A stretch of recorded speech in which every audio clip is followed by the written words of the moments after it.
नमस्कार. 3.2 हा भाग आपण एपी अर्थमॅटिकल प्रोग्रेशनचा पाहिला मॅथ्स पार्ट फर्स्ट मध्ये. त्यानंतरचा पुढचा भाग आपण पाहणार आहोत.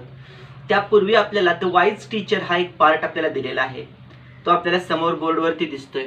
त्यामध्ये आपल्याला असं सांगितलंय, वन्स अपॉन ए टाइम, पूर्वीच्या काळी, देअर लाइव्ड ए किंग, एक राजा होता. ही appointed two teachers Tara and Meera. त्याने दोन शिक्षक अपॉइंट केली, नियुक्ती केली, तारा आणि मीरा नावाची, to teach horse riding for 1 year to his children. त्यांच्या मुलांना शिकवण्यासाठी 1 वर्षासाठी. त्यांच्या मुलांची नाव आहेत यशवंत राजा आणि गीता देवी. He asked both of them how much salary they wanted. त्यांनी काय केलं, विचारलं राजांनी की तुम्हाला पगार किती हवा. मीरा, तारा या दोघांना विचारलं. तारा काय म्हणाली बघा. Tara said, give me 100 gold coins in first month. मला 100 सुवर्ण मुद्रा पाहिजेत पहिल्या महिन्याला. And every month increase the amount by 100 gold coins. आणि प्रत्येक महिन्याला 100 मोहरा आणखीन वाढवून द्यायच्या आहेत दर महिन्याला. त्यानंतर मीरा काय म्हणाली. Meera said, give me 10 gold coins in the first month and every month just double the amount the previous month.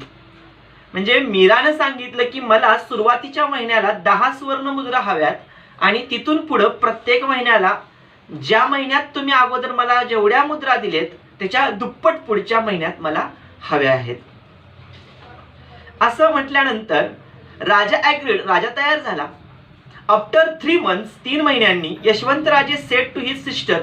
यशवंतराजे आणि गीतादेवी ह्या दोन बहीण भावंडांमध्ये यशवंतराजे गीतादेवीला काय म्हणतायत, तिच्या बहिणीला, my teacher is a smarter than your teacher. माझे शिक्षक तुझ्या शिक्षकापेक्षा हुशार आहेत. As she had asked for more money. त्यांनी काय केलेलं आहे, जादा पगार मागितलेला आहे. गीतादेवी सेड, गीतादेवी म्हणाली, I also thought the same. मला सुद्धा असेच विचार आले होते तुझ्यासारखेच. आय आस्क्ड मीराताई अबाउट इट. याच्याबद्दल मीराताईंना मी विचारलं. She only smile. त्यांनी फक्त स्मित हास्य केलं. And said, compare the salaries after 8 months. 8 महिन्यांच्या पगारांची तुलना करा म्हणून सांगितलं त्यांनी मला. I calculated their 9 months salary. मी काय केली, म्हणजे गीतादेवीनं काय केलं तर 9 महिन्याची सॅलरीचं तुलना केली. You can also check. तुम्ही सुद्धा ते तपासून बघू शकताय. समोरच या ठिकाणी महिने दिलेले आहेत, 12 महिने. त्यामध्ये तारा मॅडम ज्या यशवंतराजेंच्या शिक्षक आहेत, त्यांचा पगार 100, 200, 300, 400, 100 न वाढवून द्यायचा आहे. 8 महिने 800, 9व्या महिन्यात 900 झाला पगार. तर मीराज सॅलरी, जी गीतादेवीची शिक्षिका आहे, त्यांनी सुरुवातीला 10 सुवर्ण मुद्रा मागितल्या होत्या, पुन्हा दुप्पट झाल्या. 20, 20च्या दुप्पट 40 झाल्या. नंतर 40च्या दुप्पट 80, 80च्या दुप्पट 160, 160च्या दुप्पट 320, त्याच्या दुप्पट 640, त्यानंतर दुप्पट 1280, त्याच्या दुप्पट 2560. जेव्हा 8व्या महिन्याची 9व्या महिन्याची तुलना केली, 7व्या महिन्यात पगार कमी होता, 8व्या महिन्यात जास्त झाला, 9व्या महिन्यात दुपटीपेक्षा जास्त झाला.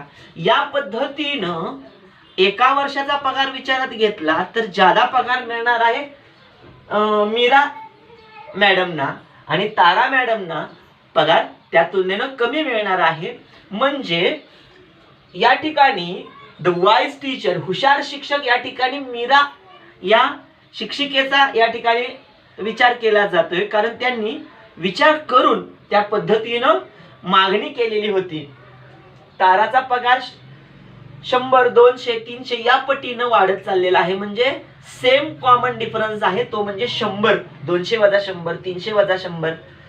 Difference is a common difference same आहे 100. पण मीराच्या सॅलरीमध्ये, मीराच्या पगारामध्ये 10, 20, 30, 40 अशा पद्धतीनं न येता 10, 20, 40, 80, 160, 320, 640 या पद्धतीनं पगार जाणवतोय. म्हणजे तो 10, 20, 40, 80, 160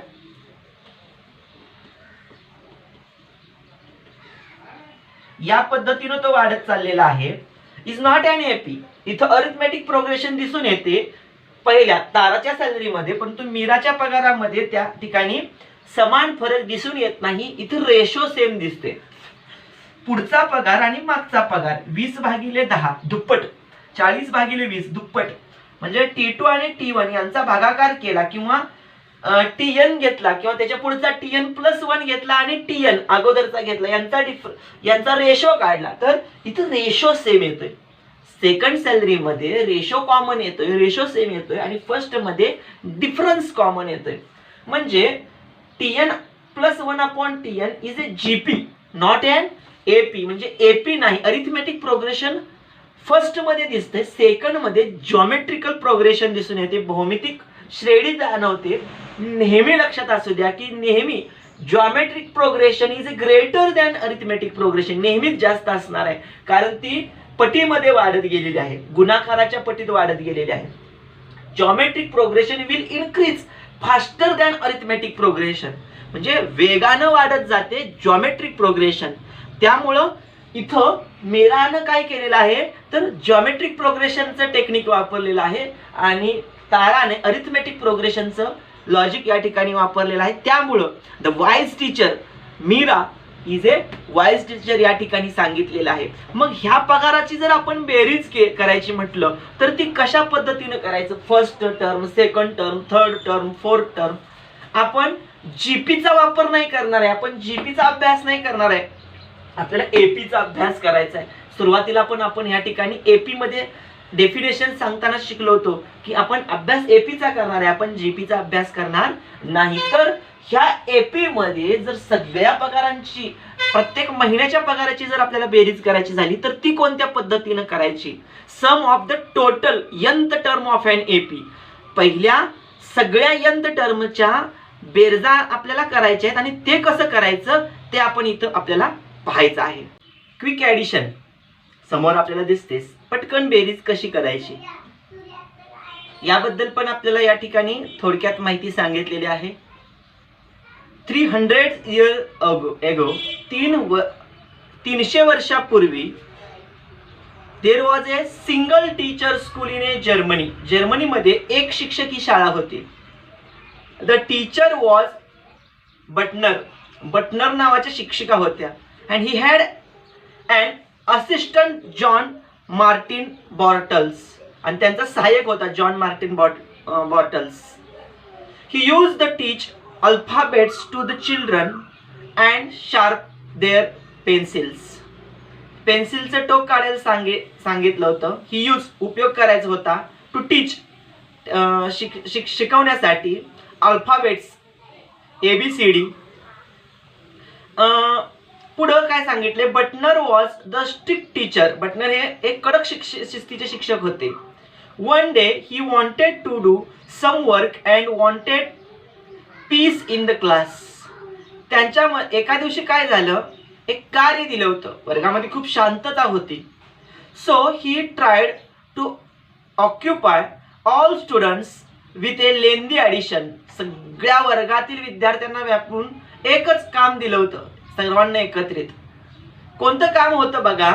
लेंदी ॲडिशन, एक किचकट बेरीज दिली होती. They were asked to add all integers from 1 to 100. 1 ते 100 पर्यंतचे पूर्णांक यांची बेरीज करायची होती. इन ए फ्यू मिनिट्स, काही मिनिटात. One slate was slammed on the floor. एक पालती झाकली गेली काही मिनिटातच. He look at the Carl Gauss. त्यांनी कार्ल गॉसकडे बघितलं.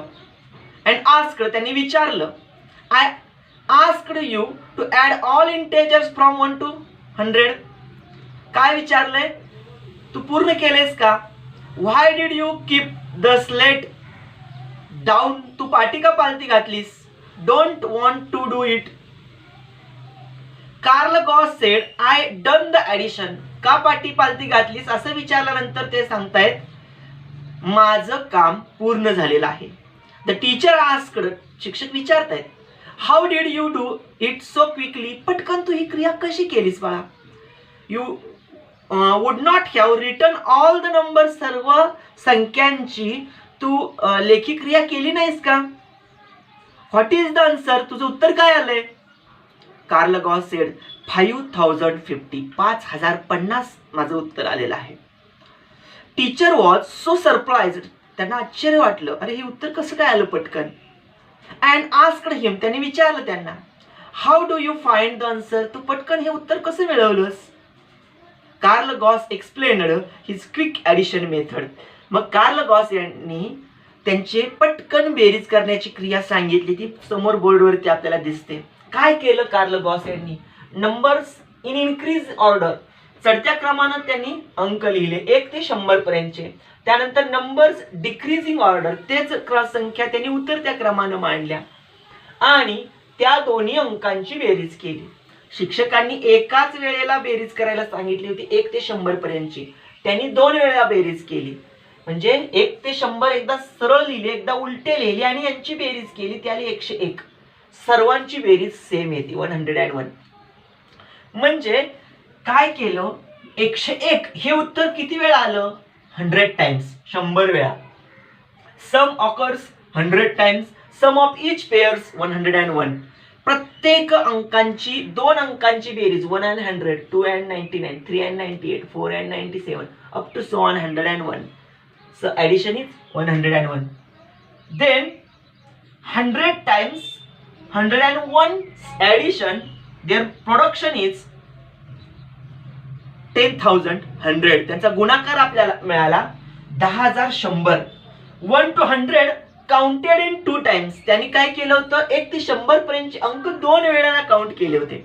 शिक्षकांनी एकदाच सांगितले होते, त्यामुळं काय केलं, जी बेरीज आली होती ती दोघांची आली होती, त्यांनी त्याची निम्म केलं, डिवायडेड बाय 2, 5050. म्हणजे प्रत्येक वेळा 1 अधिक 2 अधिक 3 ॲडिशन करत बसले नाहीत. ते जेवढे अंक होते, जेवढ्यापर्यंतच्या अंकांची बेरीज करायला सांगितली होती ती आणि त्याची इन्क्रीज डिक्रीज ऑर्डर मांडून त्याची ॲडिशन केली आणि त्यांचा प्रोडक्शन केला. जेवढ्या वेळेला सांगितले होते तेवढ्या वेळेला त्यांनी, तेवढ्या टाइम्स, तेवढ्या पटीत त्यांनी काय केले, त्यांची ॲडिशनचा गुणाकार केला आणि जे आन्सर मिळते त्याला डिवायडेड बाय 2 केलं. कार्ल गॉस यांचं उत्तर मिळालं. या पद्धतीनं त्यांनी इतर मुलांपेक्षा चटकन ही क्रिया केली ॲडिशनची. म्हणजे जेवढे अंक होते तेवढ्यांची ॲडिशन त्यांना करता आली. असे हे कार्ल गॉस. समोर काही माहिती जॉन फ्रेडरिक कार्ल गॉस यांची माहिती या ठिकाणी आपण मांडलेली आहे. त्यांचा जन्म 30 एप्रिल 1777 रोजी झाला. त्यांचा मृत्यू 23 फेब्रुवारी 1855 रोजी झाला. म्हणजे त्या दरम्यानचा त्यांचा कालावधी. Carl Gauss was a great German mathematician, एक जर्मन गणितज्ञ चांगले होऊन गेले. Carl Gauss was a great German mathematician. He was born in a Brunswick, या ठिकाणी त्यांचा जन्म झाला. He was the only son of uneducated parents, एका अशिक्षित पालकांचे ते पाल्य होते. त्यांचे पालक अशिक्षित होते. He showed a glimpse of his intelligence in Butler school, त्यांनी त्या ठिकाणी शोज केलेला आहे, सांगितलेला आहे. After some years Butler's helper John Martin Butler and Gauss become friends. याच्यापूर्वी सांगितलं होतं की त्याचे शिक्षक बटलर होते आणि त्यांचा assistant teacher John Martin Bartels होते. त्यांचे जे असिस्टंट शिक्षक होते ते आणि कार्ल गॉस यांची मैत्री झाली आणि दोघांनी काय केलेलं आहे, together they publish a book, त्यांनी मिळून एक पुस्तक प्रकाशित केलं ऑन ए अल्जेब्रा, बीजगणितावरती. Bartels made the other people realize the extra ordinary intelligence of a Gauss. म्हणजे मार्टिन बॉर्टल्स यांनी रिअलाइज केलं, दाखवून दिलं की कार्ल गॉस यांच्यामध्ये किती टॅलेंट आहे. म्हणजे ते एक इंटेलिजन्स होते, एक तज्ञ होते, हे त्यांनी लोकांना समजावून सांगितलं. अशा पद्धतीचे कार्ल गॉस की ज्यांच्या पद्धतीचा आपण आता ह्या अर्थमॅटिक प्रोग्रेशनच्या sum of the first n terms, पहिल्या n पदांच्या बेरीज करण्यामध्ये त्यांच्याच अभ्यासाचा वापर करणार आहोत. पाहूया आपण पुढचा भाग. Sum of first n terms of AP, पहिल्या n पदांची बेरीज आपल्याला अरिथमेटिक प्रोग्रेशन मध्ये पाहायची आहे. आपल्याला एक जनरल अरिथमेटिक प्रोग्रेशन या ठिकाणी दिलेला आहे. a plus d, a plus 2d, a plus 3d, a plus 4d up to so and last a plus n minus 1 into d. म्हणजे ह्या टर्म कोणत्या आहेत? t1, t2, t3 up to last term nth term tn पर्यंतच्या. tn म्हणजे a plus n minus 1 into d. First term a t1 या आहेत. a ला आपण फर्स्ट टर्म म्हणतोय. d हा सर्वांचा कॉमन डिफरन्स आहे. Sn म्हणजे काय? हा भाग नवीन आहे. Sn म्हणजे काय? तर sum of the first n terms, sum of the first n terms, पहिल्या 1 पासून a plus n minus 1 into d या सर्वांची बेरीज म्हणजे Sn. सम, यस म्हणजे sum of the first n terms, पहिल्या n पदांची बेरीज, याला आपण संबोधित Sn या नावानं करणार आहोत. आता आपल्याला ऍडिशन करायचे आहे. ऍडिशन करत असताना आपण या पद्धतीने केली इन असेंडिंग ऑर्डर, म्हणजे चढत्या क्रमाने आपण केली. की आपण असेंडिंग ऑर्डर म्हणूया.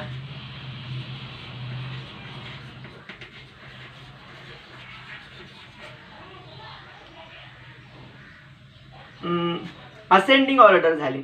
पुढं डिसेंडिंग ऑर्डर बघूया. डिसेंडिंग ऑर्डर मध्ये tn minus 1 dot dot dot plus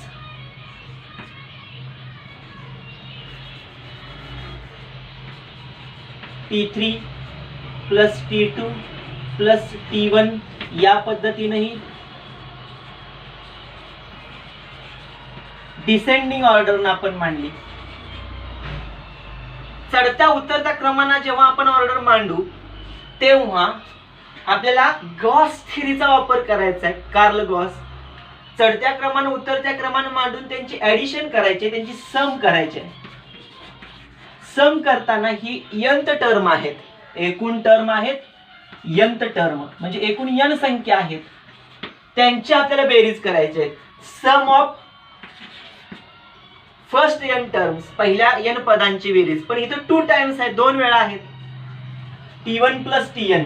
आता t1 कोणता आहे आणि tn कोणता आहे हे बघण्यासाठी आपल्याला ह्या किमती मांडाव्या लागतील. यामध्ये इथं मांडूया. t1 असेंडिंग डिसेंडिंग न a plus d plus a plus 2d plus dot dot dot plus a plus n minus 1 into d. ह्याच्या हेच आपण या ठिकाणी या किमतीच्या स्वरूपात मांडला. आता इकडे जाऊया. tn म्हणजे काय? a plus n minus 1 into d हे एक झालं. त्यानंतर लास्टला आपण जाऊया. इथं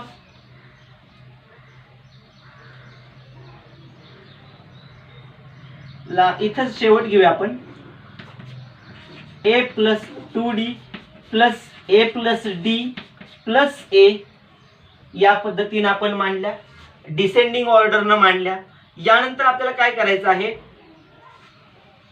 ऍडिशन. सर्वांचे ऍडिशन करायचे. ऍडिशन केल्यानंतर आपल्याला काय मिळणार आहे बघा.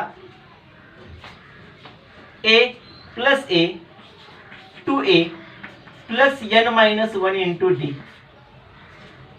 या पद्धतीनं इथं तसंच मिळणार आहे. पुढे जाऊया. इकडं पण तेच मिळणार आहे. डॉट डॉट डॉट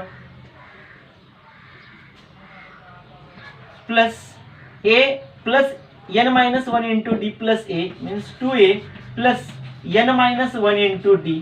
म्हणजे सुरुवातीपासून शेवटपर्यंत जेवढी आपल्याला पद मिळणार आहेत ती सर्व पद a plus 2a plus n minus 1 into d अशा आपल्याला मिळणार आहेत. म्हणजे असेंडिंग डिसेंडिंग ऑर्डरनं जेव्हा आपण मांडतोय तेव्हा हीच पद मिळणार आहेत. हे कसं काय सर? मधली पद कशी मिळणार? तर इथं a plus n minus 1 into d आहे. तर इथं आपण करूया एक पुढचं एक पद मागे येऊया. a plus n-2 into D आपण एक न कमी आलं plus dot dot dot plus या ठिकाणी घेऊया ए प्लस डी आणि ए प्लस n-2 इंटू डी यांची ए प्लस n-2 इंटू डी बेरीज करूया ए प्लस ए 2a प्लस इथला डी इथं ह्यांचा आत गुणाकार करूया plus N D minus 2d यामध्ये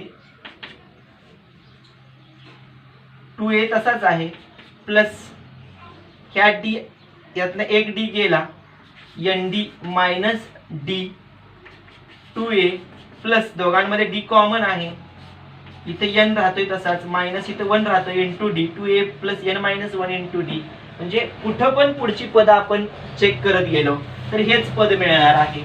अगदी तसंच इथं चेक केला a प्लस 2d आणि त्यानंतर याच्या नंतरचं पुढचं पद एक न कमी घेतला तर ते असणार आहे a plus n-3 into D एक न कमी आपण गेलो तर तेही याच पद्धतीने असणार आहे a plus a 2a plus 2d plus यात गुणूया N D minus 3d 2a तसाच प्लस 2d आणि 3d मोठ्यातनं लहान गेला राहिला वजा डी आणि इथं राहिलं एन डी 2a प्लस इथं डी कॉमन इथं n राहिला मायनस इथं एक राहिला n-1 इंटू डी म्हणजे पुढचं पद आणि रिव्हर्स आल्यानंतर पाठीमागचं पद जे येणार आहे ते यांची बेरीज केली तर नेहमी काय येणार आहे 2a plus n-1 into D अशी किती वेळा पद आपण केलेली आहेत n टाइम्स n वेळा n पट केलेले आहेत कारण एकूण n टाइम्स पर्यंत n टर्म्स पर्यंत आपण घेतलेले आहेत म्हणजे यांना आपण जर ह्याची बेरीज किती येणार आहे तर या 2a अधिक n वजा 1 गुणिले डी यांच्या n पटी इतकी यांची ऍडिशन येणार आहे. काय आहे सम ऑफ nth टर्म्स n पदापर्यंतच्या सर्वांची ऍडिशन सम बेरीज येणार आहे ती एकाच्या n पट कारण n वेळेला आपण त्यांची बेरीज केलेली आहे. सम ऑफ द nth टर्म्स आपण केलेली आहे परंतु इथे nth टर्म्स एक आणि इथे एक अशी दोन वेळा झाल्या दोन वेळेला म्हणजे Sn यांची बेरीज 2 टाइम्स दोन वेळेला केलेली आहे म्हणजे 2 Sn आपल्याला मिळणार आहे. इथं एकदा Sn इथं पण Sn म्हणजे आली 2 Sn 2 n कंसात इथं या पद्धतीचा आपल्याला ब्रॅकेट घ्यायचा आहे चौकटी कंस n-1 इंटू डी.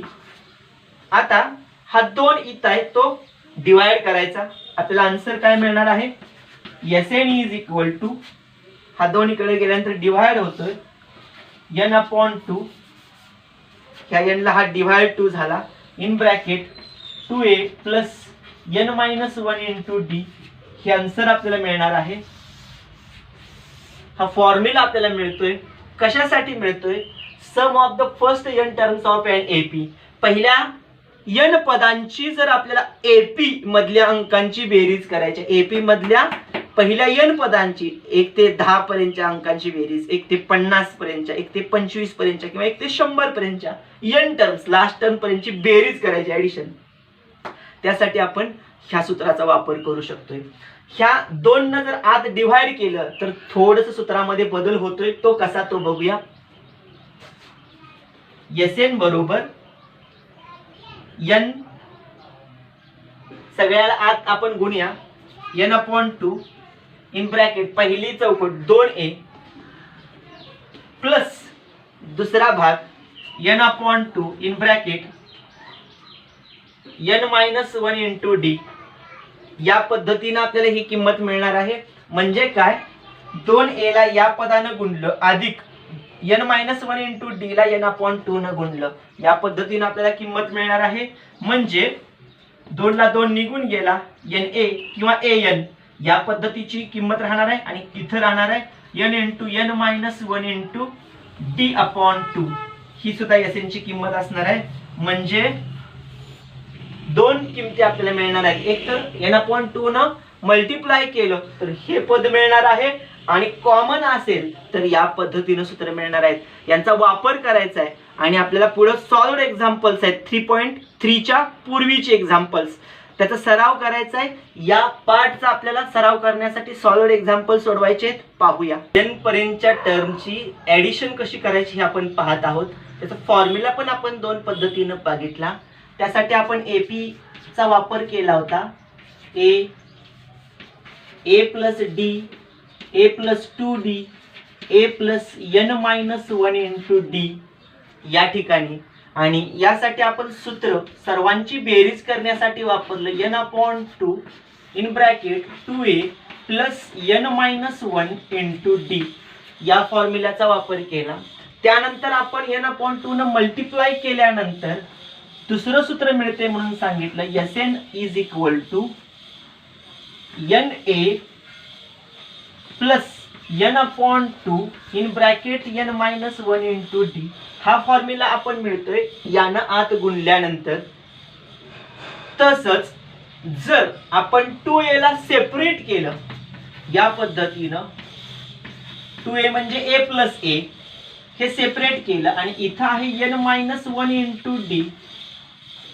तर a म्हणजे कोण आहे तर a आहे फर्स्ट टर्म t1. त्याच पद्धतीने tn कोण आहे तर लास्ट टर्म nth टर्म आपण म्हणू. nth टर्म आहे tn आणि त्याचं सूत्र पण आपण पाहिलं होतं tn चं a plus n-1 into D. मग a plus n-1 into D हे एक पद आपल्याला मिळतंय आणि a म्हणजे t1 आहे हे पण एक पद आपल्याला मिळते. म्हणजे n/2 a च्या बदल्यात आपण t1 ही किंमत ठेवू आणि a plus n-1 into D याच्या बदल्यात आपण tn ही किंमत ठेवू. तर आपल्याला Sn चं सूत्र हेही मिळतंय. n/2 म्हणजे जेवढ्या टर्म्स आहेत त्याच्या निम्मा भाग. 100 टर्म असतील तर n 100 झाला, 100 भागिले 2 50 होणार आहे. तर t1 हा 1 ते 50 पर्यंतची बेरीज करत असताना एक फर्स्ट टर्म जो पहिला अंक असेल तो आणि लास्ट अंक असेल तो tn असणार आहे. म्हणजे n/2 in bracket first term plus nth term आपण म्हणू, यांची ऍडिशन केली तर sum of the first n term आपल्याला मिळणार आहे. म्हणजे आपण पहिलं सूत्र आपण हे पाहिलं याच्या अगोदर, त्यानंतर याला मल्टिप्लाय केल्यानंतर हे सूत्र मिळवलं आणि त्यानंतर आपण फर्स्ट आणि लास्ट टर्म यांची ऍडिशन करून त्याच्या nth टर्मच्या हाफनं मल्टिप्लाय केलं की सुद्धा आपल्याला Sn मिळतोय. म्हणजे एक्झाम्पल्स मध्ये first term, last term and total numbers दिले असतील तर आपण Sn काढू शकतो. यासाठी हा फॉर्म्युला उपयोगाचा आला. त्यानंतर या ठिकाणी हे आणि हे जवळपास सेमच आहे. nth term total number of terms दिले असतील, फर्स्ट टर्म दिले असेल, डिफरन्स दिला असेल तर आपण ऍडिशन करू शकतो किंवा ऍडिशन दिले असेल आणि 1, 2 आणि 3 यापैकी कोणत्याही दोघांच्या किमती दिल्या असतील तर आपण तिसरी किंमत काढू शकतो. उदाहरणार्थ या दोघांच्या किमती दिलेत आणि ऍडिशन दिल्या, आपण डी काढू शकतोय किंवा डी आणि ए दिलाय, ऍडिशन दिल्या, nth टर्म काढू शकतोय म्हणजे एकूण टर्म काढू शकतोय किंवा टोटल n टर्म्स दिलेत, डिफरन्स दिलाय, ऍडिशन दिलाय तर आपण फर्स्ट टर्म सुद्धा मिळवू शकतो.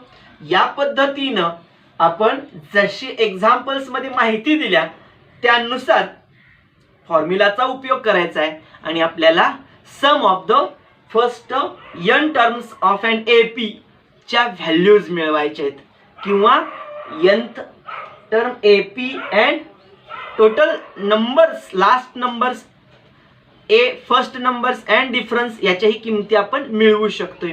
याच्यावरची एक्झाम्पल्स आपण पुढील व्हिडिओमध्ये पाहूया. त्यानंतर आपण त्याचा अभ्यास करून त्यानंतरच्या व्हिडिओमध्ये 3.3 एक्झरसाइज पाहणार आहोत. त्याच्यासाठीच आपण पुढं सॉल्व्ड एक्झाम्पल्स समजून घेऊया. भेटूया पुढील व्हिडिओमध्ये. धन्यवाद.